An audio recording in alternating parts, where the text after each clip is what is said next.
Norway has a problem very like our own. Years of low interest rates have helped fuel house prices to record levels in some parts, like the capital city, Oslo.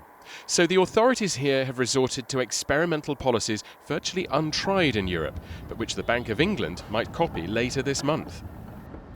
2.5 years ago, Norwegian authorities raised the deposit buyers have to put down on a property, putting Kristen's dream of owning the type of flat she rents further out of reach.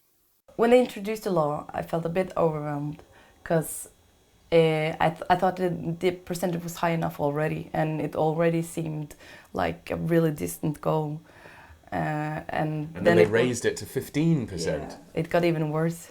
So did that put you off? Did that make you think, I'm never going to be able to do this? Yes, it did. These tougher rules for borrowers, combined with stricter measures on lenders, changed the shape of the market. Estate agents virtually stopped seeing younger buyers. The younger people, they didn't come so often at the showings, at the apartments. And then the parents started to help the younger people. They had to help young people get the deposit together. That raised alarm bells with politicians. I went to the Finance Ministry to hear this timely warning as the Bank of England considers similar action in Britain. You're closing out possibly entire generations from the housing market, and that can create disturbances. Some people in those generations will have parents who are well off or are extremely well off themselves and will be able to handle it. Other parts are not. What proof is there that these policies work? British and Norwegian house prices have followed a remarkably similar trend for years, until last April, when Help to Buy coincided with a rise in prices in the UK, whilst even tougher rules still in Norway had the opposite effect, at least for a while.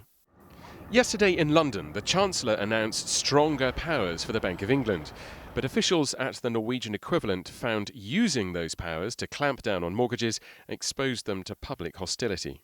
When we increased the deposit requirement, I shall admit that this proved to be rather controversial in Norway, and it also attracted political attention.